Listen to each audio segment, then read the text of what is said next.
If you're a mid-market or enterprise SDR, you have to know your book of business. What this means is you are allotted a certain number of accounts, especially if you're enterprise. You might only have 10 accounts, 20 accounts as an enterprise rep. Well, if that's all you have and you've got to sustain yourself on a quota for a year before you get promoted, you better know who the heck these people are and what business you do or don't have with them. A book of business tracker is essentially your blueprint of all of your accounts, what engagement you've had with them, any relevant context, any notes, any contacts, and where you're going to track next steps for you and your AE to action on together. So in this case, I'd mapped out everything I needed to know about all of the potential accounts we could sell into so that I could keep track of what was going on. The way you can lay this out is your rows can be the companies you're selling to.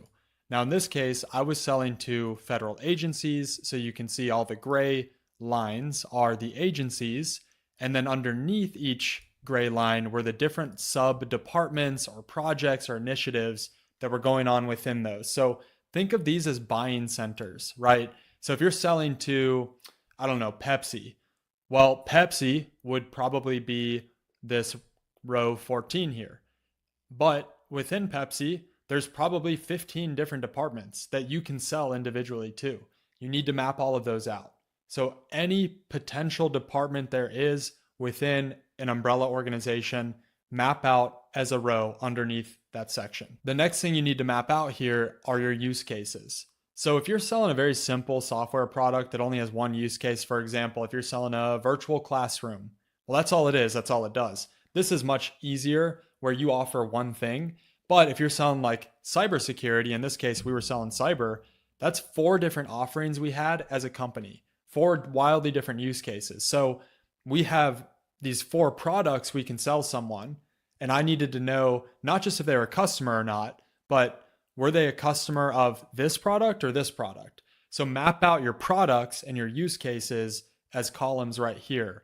And you'll be able to use this almost as a battleship board where you can track up here. This key is exactly what this is. You can track who's a customer, when did they become a customer, and for what use case. For example, DSOP is a customer because they purchased our Observe solution on 11/20/2020, and it was for their Platform 1 Phase 1 department, essentially. So this is very important to look at because now I know, hey, we do have business. They are a customer for one of our use cases within one of their departments. So now I can work with my AE to go, hey, how do we expand this out? How do we get them to buy our search product? Who do we need to talk to get Protect in there or EDR? So you can start to think about these game plans of how do we expand out when we already have a customer within a buying center. But then you can also see, hey, we are currently servicing their Platform 1 Phase 1 department, but we are not touching their Platform 1 Phase 2 department. In fact, I don't even know anything about them. This is called white space. And I need to go find out what exists here, right? And once I start finding out, then I can fill in information. For example, let's say I reached out to Platform 1 Phase 2 and I found out that for search, they're using Mongo. Mongo's a competitor of ours. Right up here, the key, competitor, right? Now I know that, so now I can go to my AE and say, hey, I talked to so-and-so over at Platform 1 Phase 2. They said they're currently using Mongo. So now we can game plan together on, cool, how do we get some resources over there to help make them aware of why we're better than Mongo? Let's say in that conversation, I also found out that they used to be customers of ours for Protect. So in this case, they were customers of ours, but they're not anymore. So we had them, but we lost them back in November 2nd of 2020, right? So you can really fill out all the white space within your accounts here to find out what is it that they use. Do we have any business with them? Did we ever have any business with them?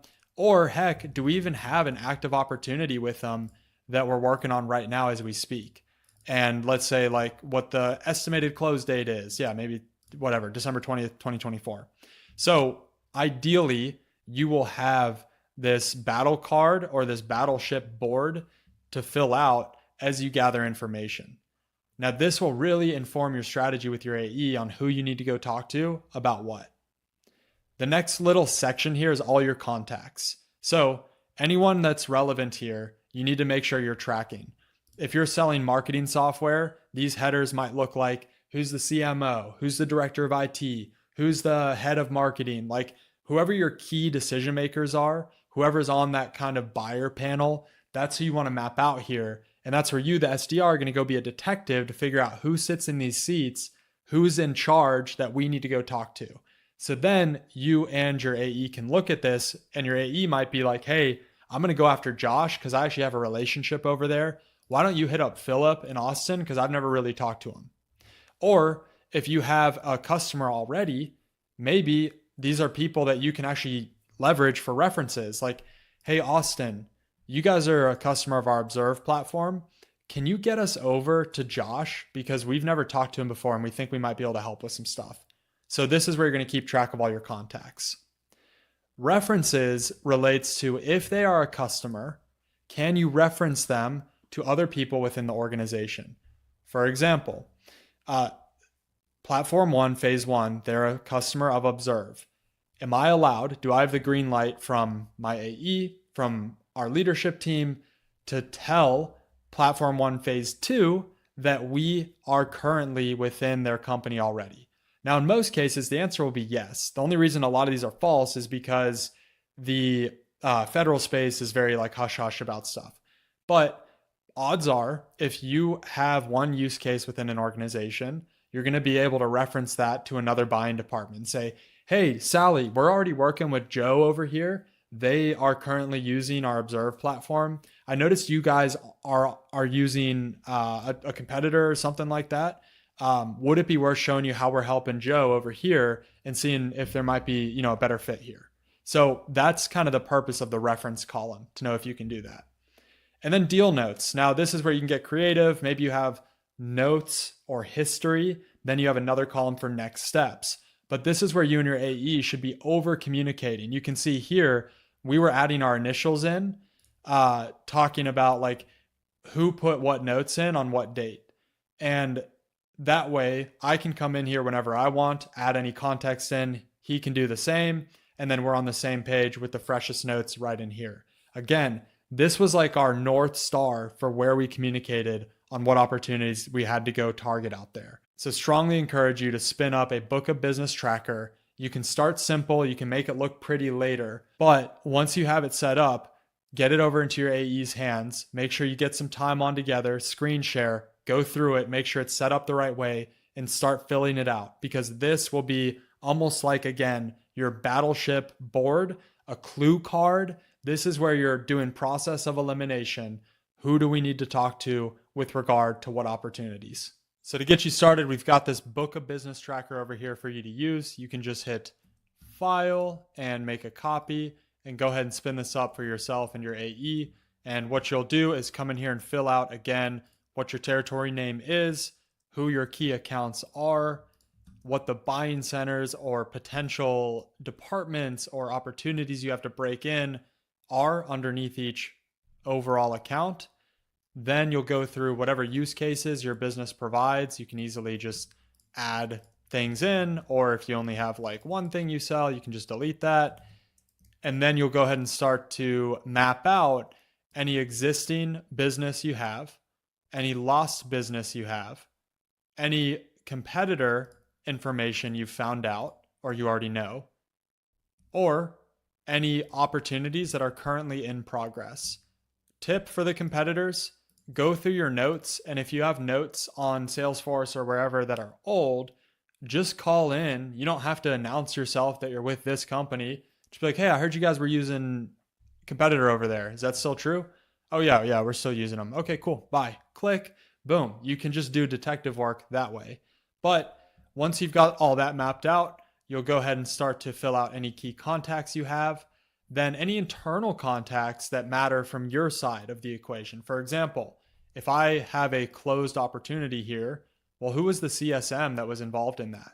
I need to know that. Who was the AE who closed the deal? Is there anyone else that I need to include from our side to make sure that I have them mapped out here so we know what relationships we have to leverage?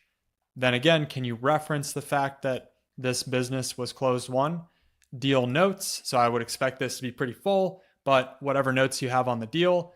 And then action items. What are the next steps? Who's responsible for them? Tips here, deal notes.